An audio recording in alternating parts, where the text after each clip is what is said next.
Good morning, শুভ সকাল। সবাই কেমন আছো? আশা করছি খুব ভালো আছো, সুস্থ আছো। আমরাও ভালো আছি, সুস্থ আছি।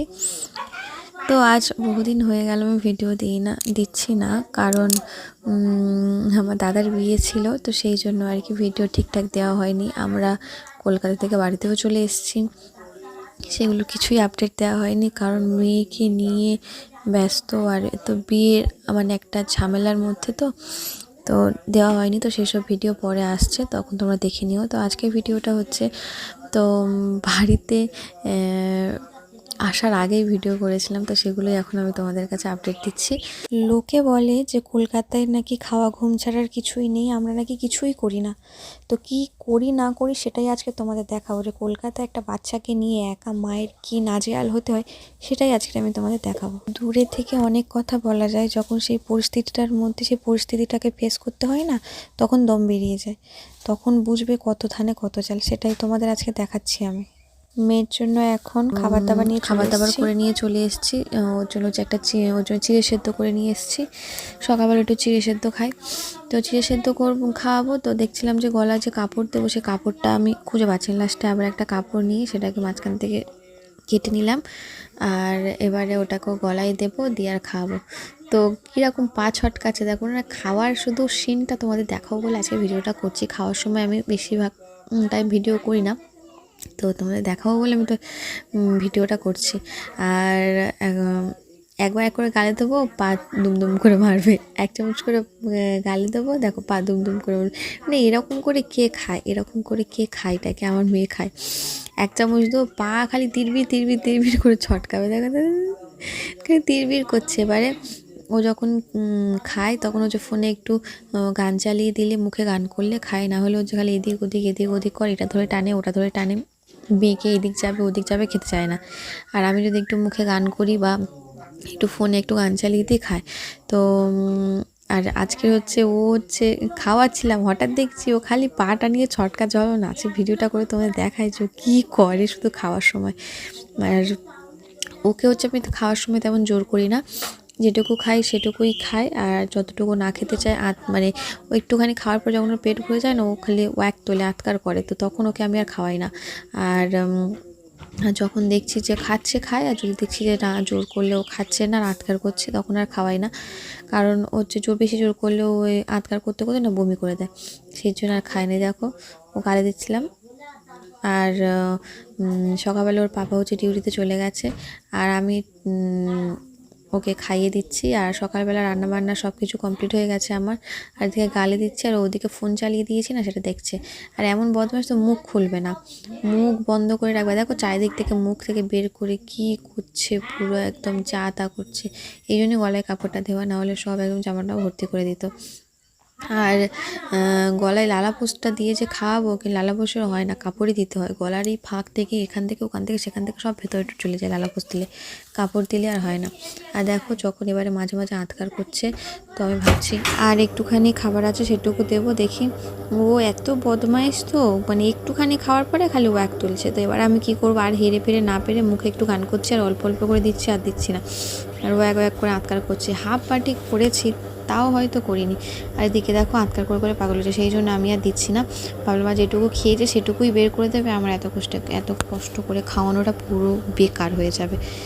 তো যেটুকু খেয়েছে মুখেটুকু ভর্তি করেছিল, ভালো করে মুছে দিলাম, দিয়ে এবার ওকে বসিয়ে দিয়েছি। আর দূরের দিকে ফোন চালিয়ে দিয়েছি, ফোনে গান চালিয়ে দিয়েছি।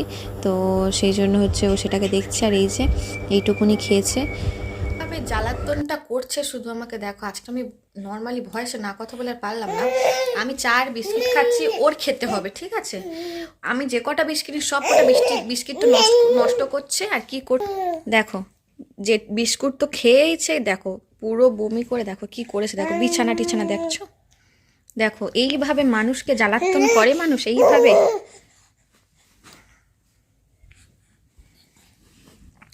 ভালো লাগে। দেখো চা আমার খাওয়া এখনো শেষ হয়নি, আর কি করছে দেখো, গোটা খাটে বিছানা কি করেছে বিস্কিট দিয়ে।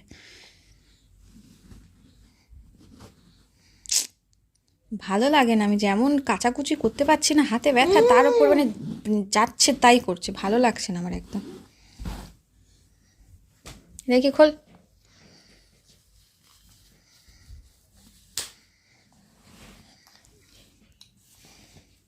ইস,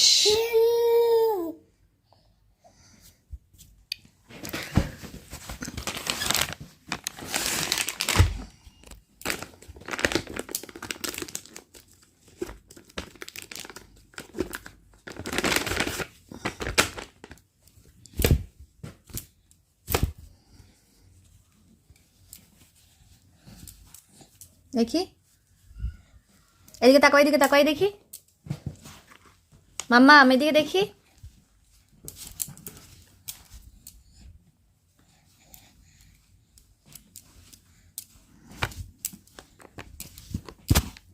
আর খাবি না? আচ্ছা আচ্ছা, দেখো তাও গুড়িয়ে গুড়িয়ে খাচ্ছে।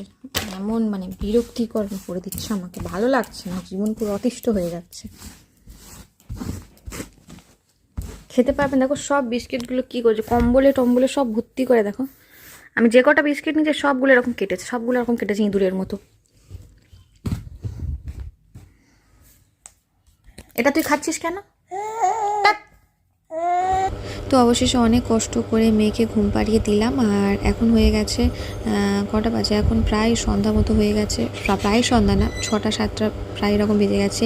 আর এতক্ষণ পর আমার মনে হচ্ছে যে আমি রাত্রেবেলা ছোলার ডাল দিয়ে বেটে বড়া করে চিংড়ির তরকারি করব। তো সেই জন্য হচ্ছে আমার এতক্ষণ পর মনে হচ্ছে যে না, একটু ছোলার ভিজিয়ে দিলে ভালো হতো ছোলার ডাল। আর আমি বাইরে গ্রিলটাও টেনে দিয়ে এসেছি, কারণ পাশে যেহেতু কোনো ভাড়াটিয়া নেই, মেয়ে ঘরে একা ঘুমোবে, আমি রান্নাঘরে কাজকর্ম করব, সেই জন্য আমি গ্রিলটা টেনে দিয়ে এলাম। তো যাতে বিড়াল কুকুর বা যেই হোক, এখন তো লোকের মানসিক চিন্তাধারা খারাপ, তো সেই জন্য গ্রিলটা টেনে দিয়ে এসেছি। আর এদিকে দেখো আমি ছোলার ডালটা ভিজিয়ে দেবো, ঘরে মুসুর ডাল তেমন নেই, সেই জন্য ছোলার ডালটা দিয়ে দিচ্ছি। আর ছোলার ডালটা অনেক দিন থেকে পড়ে আছে, তো সেই জন্য ছোলার ডালটা দিয়ে আজকে বড়া করব। আর জানি না এইটুকু টাইমের মধ্যে ভিজবে কিনা, দেখা যাক। মিক্সিতে ভিজবে না ভিজবে, মিক্সিতে একদম সব ঘর করে ঘুরিয়ে একদম পেস্ট করে দেবো। আর এদিকে দেখো সন্ধ্যা হয়ে গেছে, মেয়ে ঘুমোচ্ছে, কোথায় একটু টিফিন করব তা না, আমাকে এখন এতগুলো জামা কাপড় কাচতে হবে। আমার তো দেখেই মাথা কেমন হচ্ছে, আমার তো ভালো লাগছে না একদম, মাথা ঠুকতে ইচ্ছে হচ্ছে আমার, ঠুকে মাথা ভেঙে দিই। তো যাই হোক, এই যে চলে এসেছি এবারে জামা কাপড়গুলো কাচাকুচি করতে। শীতকালে ঠান্ডার সময় জামা কাপড় কাচা যে কতটা কষ্টকর সেটা শুধুমাত্র যারা কাচে তারাই জানে। মানে একে তো ঠান্ডা, তার উপর রাত্রেবেলা। আর রাত্রেবেলা একটা জিনিস কী হয় জামা কাপড় কাচার সময়, ও মা গো, তোমাদের একটা জিনিস দেখায়। দেখো হঠাৎ করে আমি একটা জিনিস দেখলাম বাথরুমে, এই দেখো, এটা কি, কে বলতে পারবে অবশ্যই আমাকে কমেন্টে জানাবে এটা কি। বাথরুমের ভিতরে জামা কাপড় কাচতে গিয়ে দেখছি। তো যাই হোক, সেটাকে জল দিয়ে ভাগিয়ে দিয়েছে। আর এদিকে দেখো জামা কাপড় কাচছে, হঠাৎ দেখি আমার মেয়ে চিৎকার করছে। ভাগ্যিস আমি তাড়াতাড়ি চলে এসেছি, আর একটু দেরি হলে খাট থেকে একদম দুম করে যেত পড়ে। তো অবশেষে ভ্যা করে কেঁদে মানে চোখ টোক ফুলিয়ে দিয়েছে, আবার মেয়েকে দিয়ে এসেছি ঘরে, কোমরে সেই ওড়নাটা বেঁধে দিয়ে বসিয়ে দিয়ে এসেছি, দিয়ে এসে আবার জামা কাপড় কাচতে আমি চলে এসেছি। ততক্ষণে দেখলাম যে পোকা মতো ছিল বাথরুমে, সেটা চলে গেছে। দেখো যেহেতু এটা আমরা ভাড়ার ঘরে থাকি, তো সেহেতু এই যে এই বাথরুমটা হাজার লোক ব্যবহার করেছে। এই বাথরুমটা মানে আমাদের আগে আরা যারা ছিল তারা ছিল এইভাবেই ব্যবহার করে এসেছে। বাথরুমটা কোনো মানে রং নেই, কিছু নেই, পরিষ্কার তেমন ঠিকঠাক হয় না, যে যেমনভাবে পরিষ্কার করে রাখে। আর আমরা তো পরিষ্কার করে রাখি, কিন্তু নিচটা দেখো পুরো রং উঠে মানে বাথরুমটা একদম কেমন একটা বিচ্ছিরি দেখতে হয়ে গেছে। নিজেদের হলে বাবা এরকম সমস্যা হয়েছে আমরা নিজেরা ঠিক করিনি বা কিছু করি, কিন্তু সেহেতু তাদের ঘর, তারা যখন করবে তখন না, আমরা যখন রুমে ভাড়াতে আসার আগে তারা দাদারা বলেছিল ঠিকঠাক করে দেবে। তো এসে দেখছি কিছুই তেমন ঠিকঠাক নেই, তো হয়তো সময় পাইনি, সেই জন্য আর হয়নি। আর আমাদের পাশে যারা ভাড়া আসছে, আগে যে ভাড়া ছিল তারা চলে যাওয়ার পরে তাদের বাথরুম, রান্নাঘর, ঘর সব রং করে একদম সুন্দর চাকাচাক হয়ে গেছে। এবার তারা ভাড়ায় আসবে হয়তো আর কয়েকদিন পরে, আমরা বিয়েবাড়িতে যাব তখন হয়তো এসে দেখব নতুন ভাড়া চলে এসছে। আর মেয়ের এই যে জামা কাপড়গুলো সব ধুয়ে নিচ্ছি। আর ওর হচ্ছে লালাপোষ এখন তেমন বেশি ধুইতে হয় না, কম হলে হয়ে যায়। এই জামা কাপড়গুলো এখানে একবার ধুয়ে নিচ্ছি, তারপরে আবার একবার ডেটল জল করে ধুয়ে নেব। আর সত্যি কথা বলতে মেয়ে ঘরে একা আছে, আর সেহেতু সব কিছুই কজলে মানে সব কিছু একদম ঘষে ধোয়ার টাইম থাকে না কোনো রকমের। শুধু আমি কী করি, সার্ফ দিয়ে অনেকক্ষণ ভিজিয়ে রাখি, সেহেতু গন্ধ তারপরে ময়লা টয়লা অনেকটাই হয়ে যায়, তা হালকা ঘষলেই সব কিছু ঠিক হয়ে যায়। তো এই যে মেয়েকে দিয়ে দিয়েছি গাড়িতে। আর ওকে যখন আমি কোমরে দিয়ে বেঁধে রেখে দিয়েছি, ও না কান্না করছিল, সেই জন্য ভাবলাম গাড়িতে বসিয়ে দিই। তো এখন বাজে প্রায় 8টা 9টা বেজে গেছে। তো তখন আমি জামা কাপড় মেলছি। তো ওকে কী করেছি, ভালো করে মাথায় রুমাল টুপিটা দিয়ে দিয়েছি, দিয়ে বাইরে হচ্ছে উঠানে গাড়িটা দিয়ে ছেড়ে দিয়েছি। আর আমি এখন জামা কাপড়গুলো মেলবো। কী করব, একা একা মা হলে এটাই হয়। তো কিছু করার নেই, মেয়েকে নিয়ে এইভাবে আমাকে চলতে হয়। তো সারাদিন যে আরও কী যে ঝামেলার মধ্যে আমি থাকি না, তোমরা বলে বললে বিশ্বাস করবে না। একটা বাচ্চা মানুষ করা যে কতটা মানে মানে কষ্টের ব্যাপার, সেটা এখন করছি বলে বুঝতে পারছি। তখন খালি ভাবতাম কী আর এমন, কিন্তু তেমন নয়, অনেকটাই কষ্টকর ব্যাপার। তো যাই হোক, জামা কাপড়গুলো স্যাট মেলে নেব। তারপরে আবার রাত্রে রান্নাবান্না আছে। আর সে আমি ডাল তো ভিজিয়েছি দেখলে কিছুক্ষণ আগে, তো ডালটা মনে হয় ভিজবে না। তো দেখা যাক মিক্সিতে পেস্ট করলে কতটা কি হয়। আর কয়েকটা চিংড়ি আছে, চিংড়িটা দিয়ে ডালটা দিয়ে ডালের বড়া করে তরকারি করে নেব। আর মেয়ে এদিক ওদিক করছে। আর আরেকটা দিকে দেখো, এখানে গাড়ির মধ্যে ছেড়ে দিয়েছি, এদিকে আবার কোথায় সাইকেলের দিকে চলে যাচ্ছে, কোথায় সাইকেলটা টান মারলে দুম করে গায়ের উপর পড়বে একদম। তো ওকে আমার দেখে দেখে রাখতে হচ্ছে যাতে সাইকেলের দিকে না আসতে পারে। অনেকে ভাবে কলকাতায় থাকা মানে খুব একটা আনন্দের ব্যাপার, কী আর কাজ, শুধু বাচ্চা মানুষ করা, বাচ্চা দেখা, আর তেমন কী আর কাজ। কিন্তু এখানে থেকে একা থেকে বাড়ির সমস্ত কাজকর্ম করে বাচ্চা মানুষ করা যে কতটা কষ্টের ব্যাপার, যারা করে না তারা জানে না।